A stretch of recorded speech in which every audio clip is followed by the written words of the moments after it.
Tudo bem? No vídeo de hoje a gente vai ver uma técnica para você escolher as ações que vão render acima da média do mercado. Eu trabalhava na mesa de operações, né, de um grande banco suíço, e tinha lá a equipe que fazia o investimento em ações.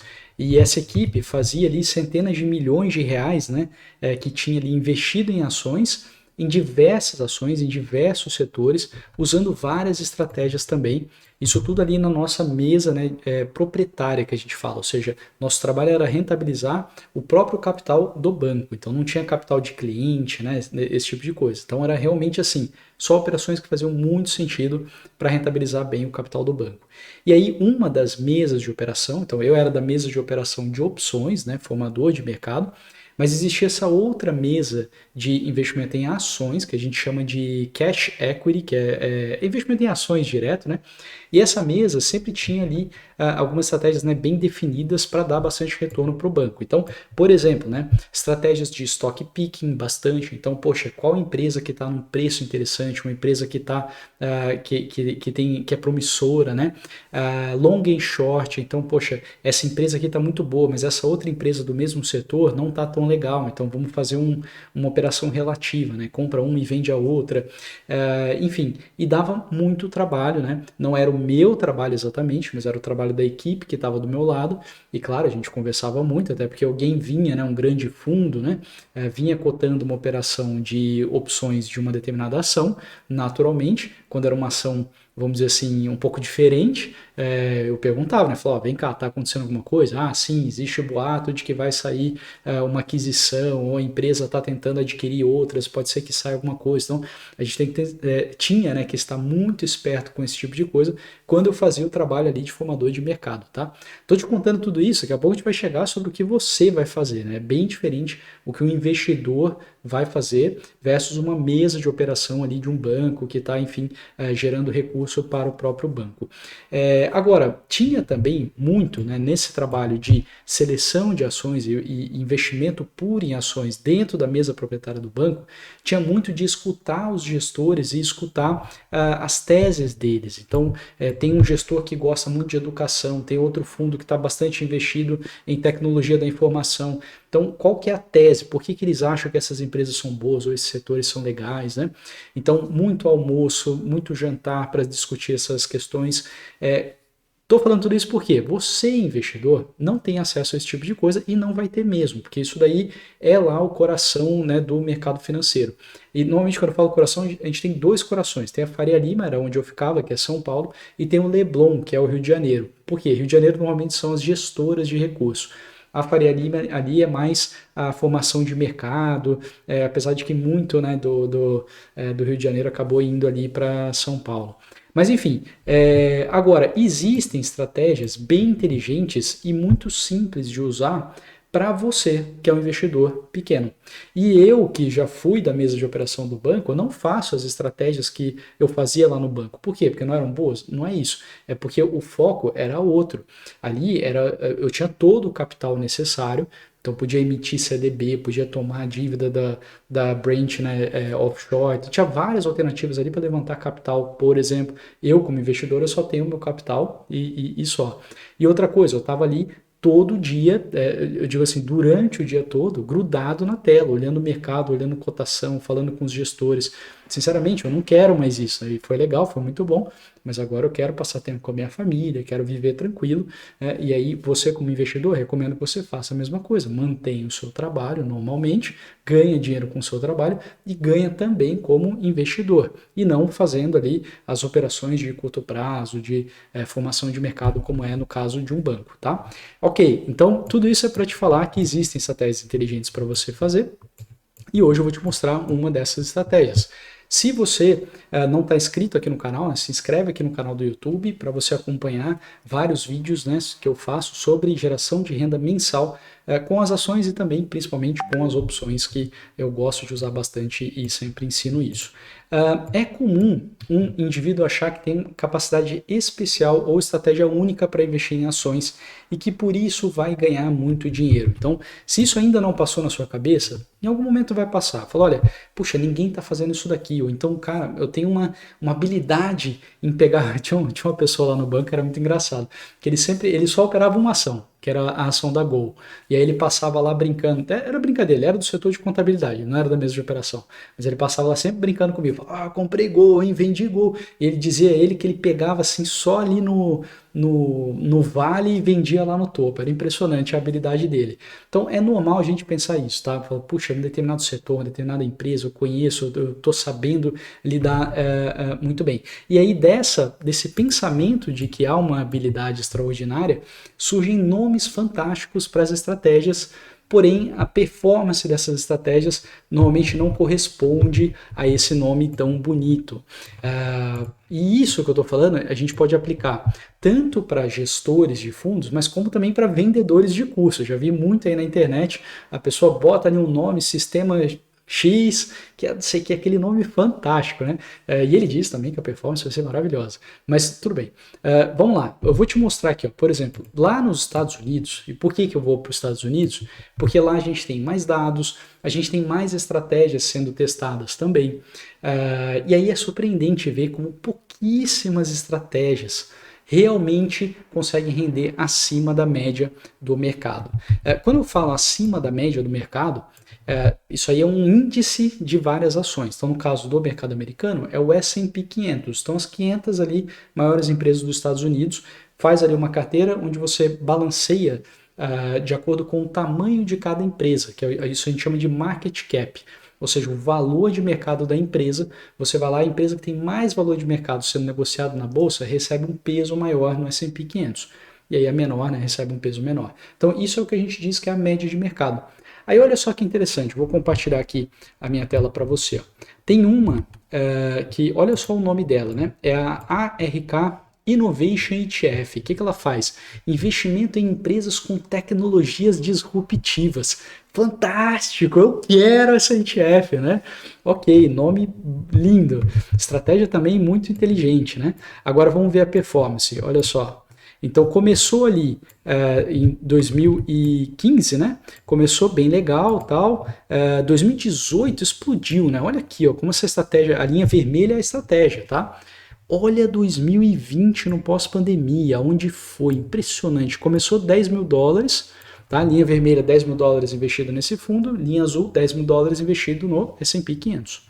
E a gente vê que 10 mil dólares chegaram a valer 70 mil dólares em 2021. E o que aconteceu depois? Voltou para a média. Voltou para a média do mercado. Então, performance fantástica até convergir para a média do mercado. Tá? Vamos pegar outra aqui. Ó. Essa daqui, ó, Flex Shares. Isso aqui é o nome da empresa. Tá? Morningstar, também é uma empresa que faz rankings e tudo mais.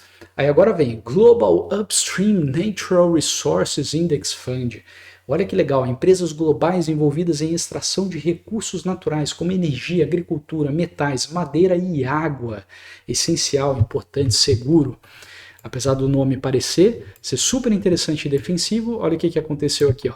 10 mil dólares lá em 2012 viraram, sei lá, uns 16 mil dólares. Agora, se você fizesse só o investimento lá na média do mercado, S&P 500, os 10 mil dólares teriam virado mais de 40 mil dólares. É um retorno muito acima. A média do mercado rendeu muito mais do que esse fundo. Mas eu tenho uma outra ideia. Olha só esse daqui, ó. Pacer, nome da empresa, né? US Small Cap Cash Cows 100 ETF. Ou seja, são as ações de empresas pequenas que são vacas leiteiras de caixa. Isto é, geram muito caixa para ser pago em dividendos ou reinvestido no negócio. Fantástico, eu quero investir nessas ações. Vamos ver aqui, ó. Nome bem interessante, mas a performance não é nada extraordinária. Então, linha vermelha é a linha da ETF, e a gente vê que a maior parte do tempo, né, ficou bem abaixo aqui do S&P, chegou a ter um pedacinho aqui ganhando do S&P, e aí já voltou a ficar abaixo e assim permaneceu, tá? Então a performance não é tão extraordinária como o nome, como a ideia. E isso, eu peguei só algumas aqui, peguei 3, tá? Mas a gente poderia pegar muitas e muitas e muitas outras e você ia ver o mesmo padrão. Qual o padrão? Você tem ideias interessantes, fundos interessantes, mas quando você vai ver a performance, não é nada demais e até perde para a média do mercado. Então seria melhor botar na S&P 500 e não esquentar com isso, tá? Ok, mas existe uma ETF que é muito simples. Quando eu falo ETF, tá? É um fundo de investimento lá nos Estados Unidos. Na verdade, ETF tem no Brasil também, mas eu só quero que você entenda que você compra uma ação, que na verdade é uma cota do fundo. Então você pode ter ali qualquer estratégia dentro ali do fundo, você tem várias ações e aí isso é empacotado dentro da ETF. Então, por isso que eu estou olhando aqui ETF, estou olhando estratégias. E tem uma ETF lá nos Estados Unidos que é simples, o nome é normal, né, eu digo assim, não tem nada de grandioso no nome, né, e que parece sim que rende acima da média do mercado.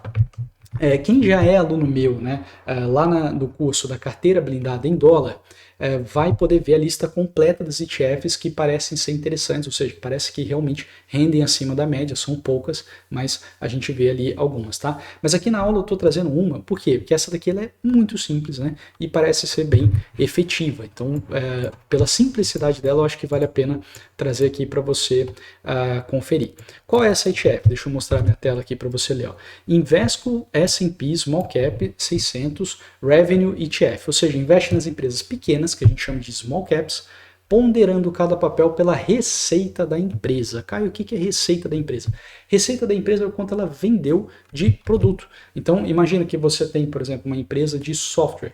Ela vai lá e vende o sistema dela, o software. Isso aí entra uma receita, né? O cliente paga, entra receita para a empresa.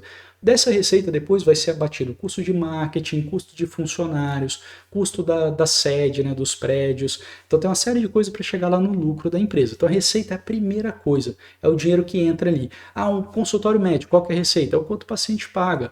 Uma indústria, é a máquina ali, né, o produto que ela produziu que ela está vendendo. Então aquela primeira entrada de caixa na empresa, que não precisa ser caixa, tá? Então vou dar um exemplo, uma incorporadora, ou seja, ela construiu um prédio, vendeu um apartamento ali. Não entrou caixa ainda, porque esse apartamento deve ser financiado e tudo mais, mas isso aí já houve uma venda, já houve uma receita, já tem um certo a receber que a empresa tem, enfim, ela receitou, assim que a gente fala, né? Então isso é receita, tá? Ok. E o que a gente pode ver aqui dessa ETF? Olha só a performance dela. Então a linha vermelha é a ETF, a linha azul é o S&P 500. Então a gente vê, começando aqui um pouco antes aqui de 2010, né, em 2009, e a gente vê a estratégia ficando aí acima do S&P, claro, dando aqui umas voltinhas, então dependendo do momento que você entra nessa estratégia, ela pode até perder, sim, da média do mercado, né? Mas a gente vê que ela tem aí uma consistência grande, caiu aqui em 2019, 2020, mas subiu muito rápido e permaneceu acima do S&P 500. Então parece, né, que rende mais do que a média do mercado, e ela tem uma estratégia bem simples que a gente vai ver aqui agora, tá? Deixa eu te explicar, né, o que é essa ETF. Para que eu vou fazer isso? Para que a gente possa criar estratégias semelhantes ou até a mesma estratégia no Brasil e usar nas ações brasileiras. Então, uma carteira diversificada de ações com critérios objetivos e inteligentes pode funcionar bem e evitar complexidades como, por exemplo, valuation de empresas. O que é valuation de empresa? É você achar o preço justo de uma determinada ação.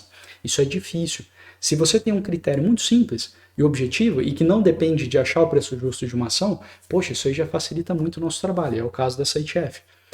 Bem como você evita os diversos vieses comportamentais. Vou citar alguns e aí você não precisa ter vergonha, né? Ninguém está vendo aí você, talvez, né? Você pensa aí se você já não fez alguma coisa assim. Comprar ações que caíram muito, ou comprar ações que subiram muito, porque estão numa tendência de alta, ou vender as ações que subiram rápido demais. Tudo isso aí é viés comportamental, é emoção. Psicologia humana mandando no investimento. Isso não é legal, não é bom. Na verdade, uma ação que subiu muito, talvez ela tenha ficado cara. Talvez não. Uma ação que caiu demais, talvez tenha uma grande razão para isso. Então, existe lógica que a gente tem que usar no investimento, que é muito difícil, porque nós somos seres sentimentais e emocionais. Então, tudo isso, quando você tem um critério objetivo e simples, você não passa por essas dificuldades. É o caso dessa ETF. Então, vamos entender um pouquinho mais sobre ela, né? A real dificuldade de rentabilizar acima da média acaba com o discurso de muitos gestores e vendedores de produtos ou cursos. Ninguém mostra muito isso, mas essa é a realidade. Então, de certa forma, o que eu estou trazendo aqui para você vai contra a indústria financeira, pelo menos contra os que na indústria financeira ainda se consideram possuidores, né, de uma habilidade fora do normal para selecionar as ações. Eu costumo falar isso para os meus alunos, para algumas pessoas que conversam comigo. Quem enche muito a boca para falar alguma coisa de uma determinada ação, essa pessoa ainda não entendeu, ela ainda não é madura, ou ela está tentando te vender alguma coisa. Por exemplo, quando a gente estava lá no banco, quando eu estava ali na mesa de operação, a gente sempre tem uma postura muito humilde. Olha, essa ação aqui me parece interessante por causa dessa tese aqui. Uma outra pessoa vai lá, não, isso aqui não parece, acho que ela está bem cara. Enquanto a gente poderia falar, não, acho que essa ação está extremamente barata, mas sempre com respeito. Por quê? Porque eu posso estar errado.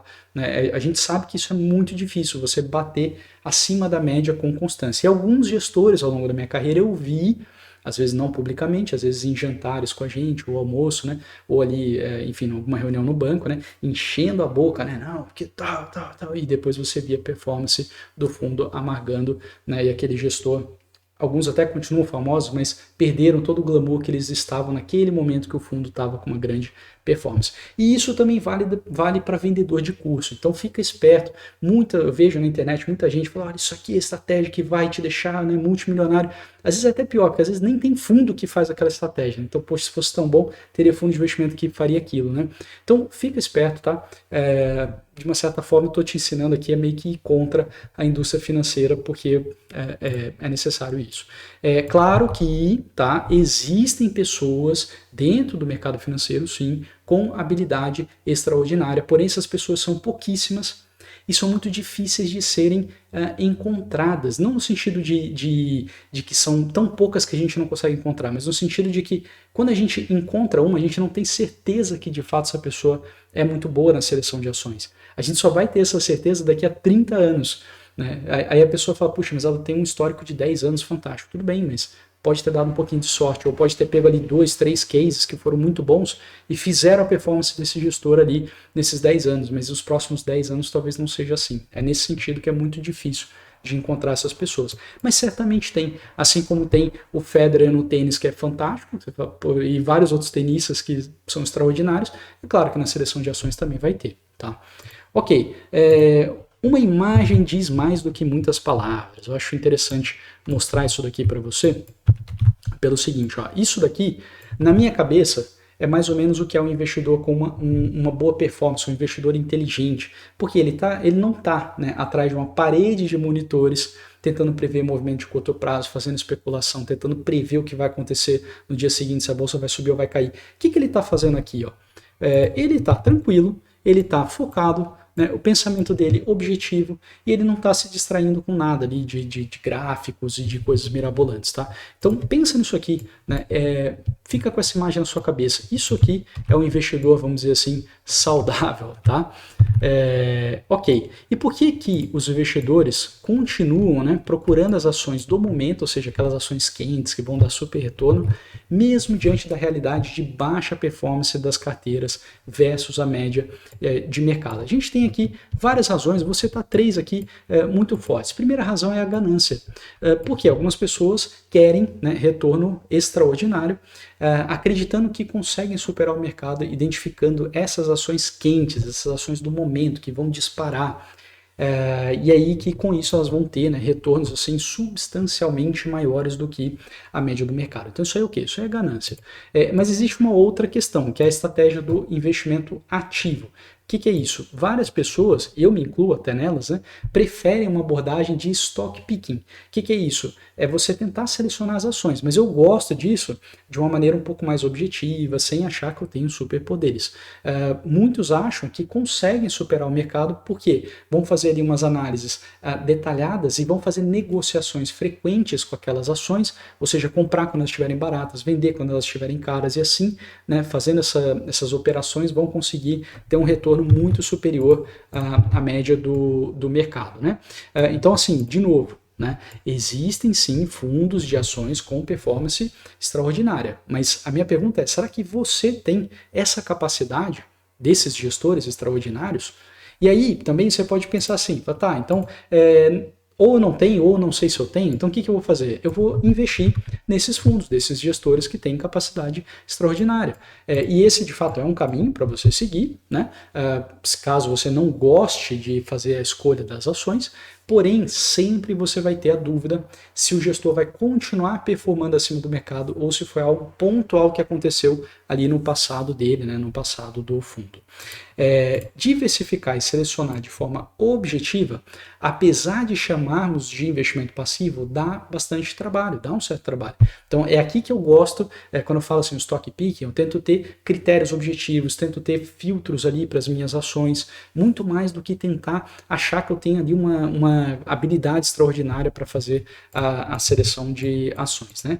Se você tem interesse em investir dessa maneira, ou seja, sem tentar adivinhar as ações quentes do momento, ou seja, fugindo daquele marketing que você certamente sabe quem faz, que diz, né, olha, agora essa ação vai se multiplicar por 500%, olha, agora esse investimento aqui vai te tornar milionário em X tempo. Né? Se você como eu, né, e não gosta desse tipo de abordagem, você quer fazer o quê? Não quero adivinhar as ações quentes do momento. O que eu quero? Eu quero criar uma carteira sólida, tranquila, para me gerar renda mensal. Aí, caso esse seja o seu interesse, né, se inscreve aqui no canal, porque é isso que eu vou ensinando, é isso que eu vou fazendo, e aí você pode ir acompanhando os meus vídeos para você aprender cada vez mais a criar essa carteira sólida, segura, para criar renda mensal para você. E uma terceira razão que leva as pessoas a tentar serem, né, super poderosos na seleção de ações é a emoção. Que a seleção das ações, né, individuais, ela gera essa adrenalina, vamos dizer assim, né? E também proporciona uma sensação de controle no investimento. Enfim, é um envolvimento, né, ativo que o gestor tem ali na seleção das ações. Então, algumas pessoas investem muito mais por essa sensação de emoção, de adrenalina, do que de fato pelos objetivos financeiros. Porque se ela parar e ver quanto está rendendo a minha carteira, quanto está rendendo, no caso, o Ibovespa, que seria a média do mercado, ou o IDIV, que é uma outra média do mercado, que na minha opinião é até melhor, né? A gente puxa um pouquinho a régua do Ibovespa, ou seja, vamos pegar a empresa pelo menos lucrativa para botar nessa média do mercado. Enfim, e aí, pô, a sua carteira de ações está rendendo mais do que isso, né? Muita gente se olhar isso já vai jogar por terra, né? Mas aí por que ela continua investindo? Porque ela quer emoção, ela quer ter essa coisa da seleção, tá? Nada de certo ou errado, né? De fato, pode ser um hobby para alguém, né? Uma diversão, mas se a gente for lógico, né, e olhar a rentabilidade, a gente tem que tomar cuidado com o que a gente faz, não buscar só a emoção, mas buscar sim a rentabilidade do nosso patrimônio. E aí, não sei se você já ouviu falar daquela história do toque de Midas. Né? O que é o toque de Midas? Essa é a história do rei Midas, que é uma história lá da mitologia grega, que era o seguinte, era um rei que desejou que tudo que ele tocasse virasse ouro, né? Ele queria ser, aliás, ele desejou ter muito ouro. E aí ele pediu isso, acho que para o deus Dionísio, e aí o deus Dionísio concedeu isso aí, mas aí ele percebeu, né, que na verdade isso era um grande problema, porque quando ele tocava no alimento dele virava ouro, e quando ele tocou a sua própria filha, né, virou ouro. E aí o Midas ficou desesperado e pediu pro Dionísio para reverter esse desejo, e aí o deus instruiu ele a lavar as mãos no rio Pactolo para perder esse dom. O Midas fez isso, e aí perdeu, né, a sua riqueza do ouro, mas ele aprendeu a lição de que ganância desenfreada pode ter consequências terríveis. Por que eu estou contando a história do Midas? Para você memorizar isso daqui. Não tente ser o rei Midas na bolsa de valores, ou seja, não invista com ganância. Não espere que cada ação comprada vá se multiplicar dezenas de vezes ao longo do tempo. Isso é você querer ser, né, o rei Midas. Não pense assim, tá? A ganância certamente vai te atrapalhar. Então, primeira coisa, usa diversificação como uma ferramenta para você controlar a sua ganância, porque você vai distribuir o seu investimento em diversas ações, reduzindo o risco associado a uma única ação e aí diminuindo a tentação de você concentrar o seu recurso em uma ação promissora.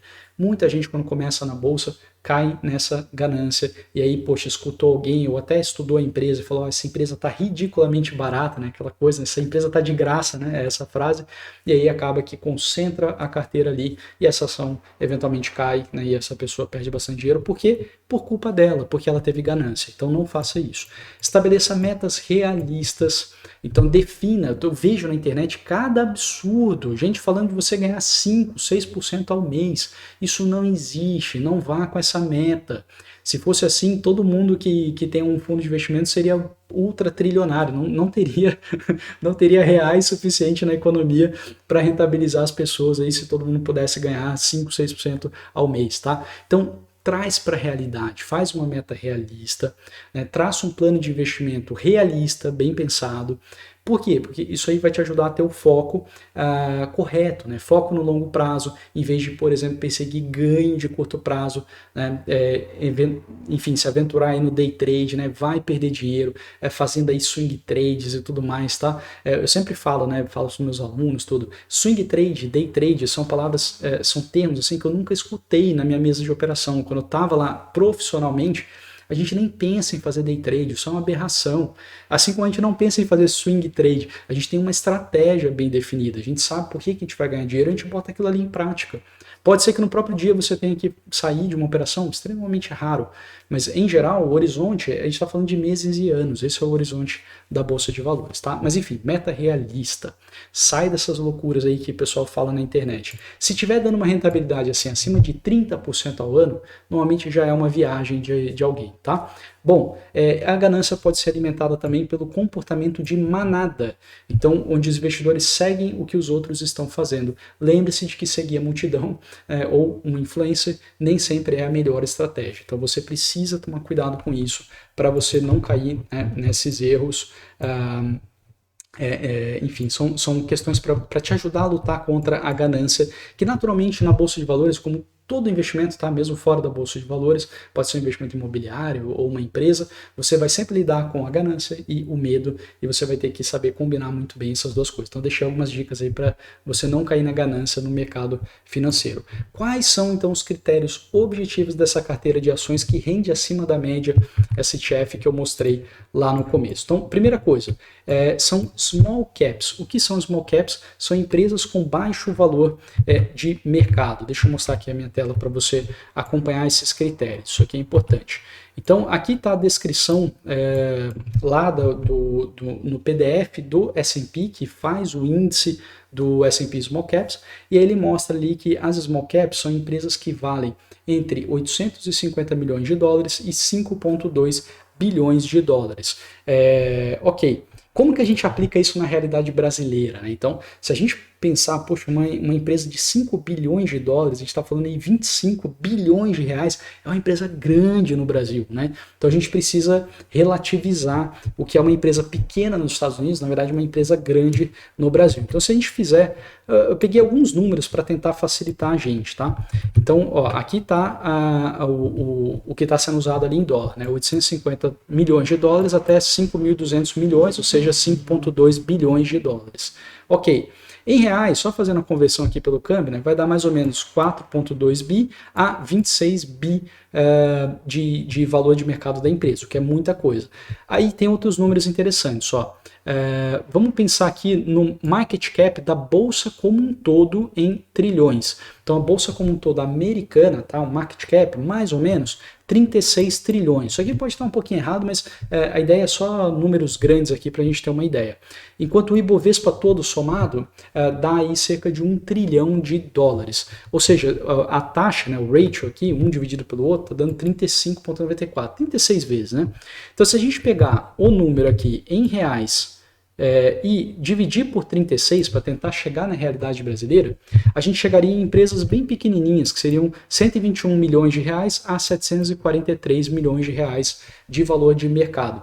Agora, tem uma outra métrica que talvez seja mais interessante, que é o PIB. Então, se a gente pegar o PIB americano, a gente está falando aí de 23 trilhões de dólares e o PIB brasileiro 1,6 trilhão. E aí a taxa ficaria mais ou menos 15, né? 14,6 o ratio aqui. E aí, se a gente dividir por 14,6 esses números aqui, a gente vai chegar em empresas que valem entre 300 milhões a 1,8 bilhões de reais. Aqui eu acho que fica mais legal para a gente ter em mente para o Brasil, tá? Então, a gente pode dizer que na nossa realidade brasileira, né, seriam empresas com valor de mercado entre 300 milhões de reais e 2 bilhões de reais. E aí algumas pessoas, alguns investidores colocam no grupo de small caps um pouquinho mais, tá? Que seria 1 bilhão de dólares, daria aí em torno de 5 bilhões de reais, tá? Enfim, tudo isso é para você entender o que é uma small cap, o que é uma empresa pequena. Uma empresa pequena não é uma empresa de bairro, né, já é uma empresa grande,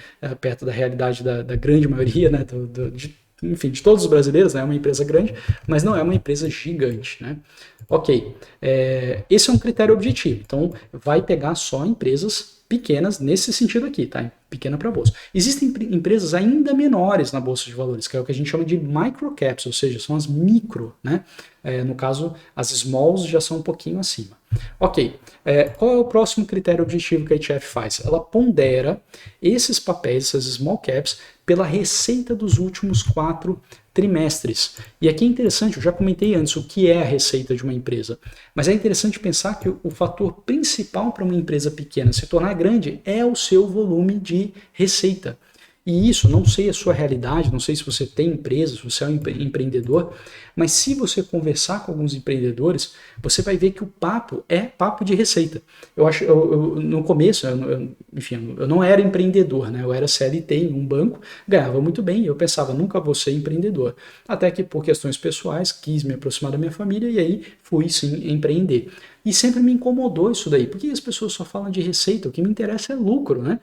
Se eu vendo 10 milhões ali no mês, mas eu gasto 9 milhões 999 mil, de que me vale essa receita? Mas não, mas eu vejo o pessoal falando da receita. E aí eu fui aprendendo como realmente, quando você começa a receitar cada vez mais, então receita, receita, receita, receita é muito bom. Por quê? Tá aqui a questão. É muito mais fácil gerar lucro cortando o gasto do que aumentando a receita. Tá? Grande parte dos gastos estão no controle do gestor. Já o aumento da receita envolve o quê? Envolve ter um bom produto, envolve ter um marketing muito bom, envolve briga de mercado, né, market share. Então é sempre difícil aumentar a receita. Então se uma empresa pequena está conseguindo ter muita receita, às vezes é uma questão de estratégia. Ela vai ficar não tendo lucro, ou tendo lucro muito pequenininho. Para quê? Para aumentar a receita, aumentar, até que quando ela fica num tamanho, mordeu ali um certo pedaço do mercado dela, aí num dado momento ela pega e fala, bom, agora eu quero lucro, agora minha meta é diferente, não é tanto crescer receita. E ela vai lá, ajusta os gastos, faz ali alguns ajustes internos e começa a ter muito lucro. Exemplo clássico aí que talvez você tenha visto é o Nubank. O Nubank foi exatamente isso. Né? Todo mundo fala, nossa, quanto prejuízo, e não parava de gente entrar ali, fazer conta no Nubank, pegar cartãozinho do Nubank, gastar com o cartão do Nubank, não tinha nem débito automático lá no cartão, então assim, as pessoas iam ali, eventualmente, né, entravam ali no rotativo, né? Enfim, a receita estava gigante, num dado momento eles falaram, olha, é hora de lucrar, e aí o lucro gigantesco que o Nubank está tendo atualmente, tá? Então, qual que é a ideia dessa ETF? Que é, assim, muito simples e muito interessante. Pô, eu vou ponderar, então, pela receita. As ações que tiverem mais receita, elas vão ter maior peso na minha carteira de ações. As ações que tiverem menos receita vão ter menos peso. Por quê? São empresas pequenas. São empresas que, neste momento, o mais importante é ter muita receita para elas crescerem. Né? Muito interessante. E aí, a gente pode pensar aqui na realidade brasileira, algumas ações, tá? Não é recomendação, só pensei aqui, quais são as ações small caps para você entender. Por exemplo, o Grupo Pão de Açúcar, que todo mundo conhece, né? Eu acho que todo mundo conhece, pelo menos ali no Sudeste, né, do Brasil conhece muito bem, é uma small cap. Então o PK3, que é o Pão de Açúcar, está valendo, né, valor de mercado, 943 milhões de reais, e a receita dos últimos 4 trimestres, 11,75 bilhões. Aqui vou dar um alerta, tá? Eu não tenho certeza se essa receita aqui está certa, porque recentemente o Grupo Êxito, que é o maior mercado lá da Colômbia, saiu do Pão de Açúcar, houve um desmembramento, e aí tem a ação do Pão de Açúcar e tem a ação do Grupo Êxito agora na Bolsa Brasileira. Eu não sei se esse número aqui que eu peguei está correto. Eu peguei num site que vale a pena eu mostrar para você saber, né? É esse site aqui, Status Invest. Então eu consigo pegar aqui, ó, por exemplo, eu coloquei CSUD 3, que é CSU Digital. E aí lá embaixo vai ter o valor de mercado. Deixa eu achar aqui, ó. Tá aqui, ó. Valor de mercado da empresa. E tem o balanço aqui embaixo, ó.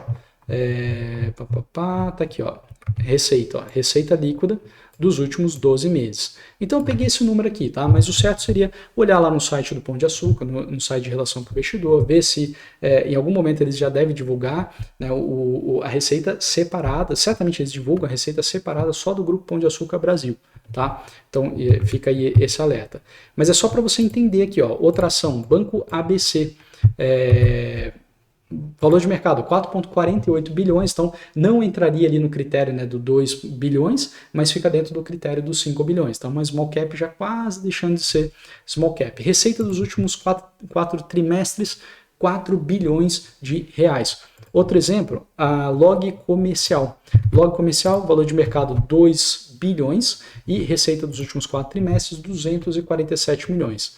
E a CSU Digital, que eu já comentei, 637 milhões de valor de mercado, receita 537 milhões dos últimos 4 trimestres. Então, é montar uma carteira, né, pegando small caps e ponderando exatamente por esse número aqui, que é a receita. Então, quem tem mais receita tem mais peso na carteira de ações, quem tem menos receita tem menos peso. E, importante, limitar em 5% a participação máxima de cada papel. Tá? Então, se a gente fizer uma continha aqui, né, 100% dividido por 5, a gente está falando de 20. Então, no máximo, né, aliás, no mínimo, eu vou ter 20 papéis. Então, pode ser que eu tenha mais de 20 ações. Isso é o que é feito lá na carteira dos Estados Unidos. Eventualmente, aqui no Brasil, talvez a gente pudesse flexibilizar isso aqui, limitar em 7% ou 8%, porque talvez a gente não tenha tantas small caps como lá nos Estados Unidos. Enfim, é algo a ser pensado.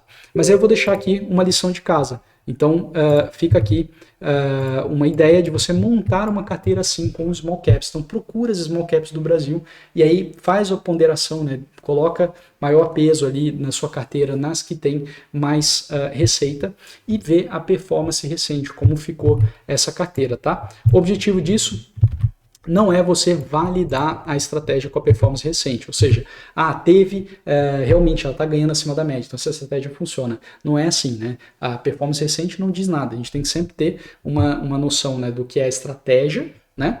E de qual vai ser a performance lá no longo prazo, que isso sim é o que importa pra gente. Se você gostou dessa ideia, monta essa carteira, né? Dá uma olhada na performance dela, manda para mim em contato@caiomatias.com nesse e-mail, ou pode também deixar um like aqui no vídeo para você estimular eu a montar essa carteira, né, olhar a performance histórica e aí trazer para você num próximo vídeo, caso você queira. Mas aí deixa o like aqui nesse vídeo, se tiver bastante like aqui, significa que realmente esse assunto está interessante, né? Vocês têm interesse, né, como um todo, e aí eu monto essa carteira e a gente vê a performance, tá? E vou deixar também uma sugestão de vídeo para você assistir sobre seleção de ações. O último vídeo que eu fiz também comentei sobre ações, também deixei indicado essa aula aqui, mas enfim, vou indicá-la de novo, que é essa aula de número 51, seleção de ações com opções para ter renda mensal. Então vou deixar aqui o link dela aqui em cima para você clicar e assistir agora, ou então você também pode entrar lá no meu site caiomatias.com e assistir essa aula, que é uma aula bem aprofundada sobre seleção de ações, como que eu faço, né, principalmente a parte de dividendos, enfim, é uma aula bem interessante ali para você aprender a selecionar muito bem as suas ações, tá? Forte abraço, espero que eu tenha te ajudado e a gente se vê aí no próximo vídeo. Até mais!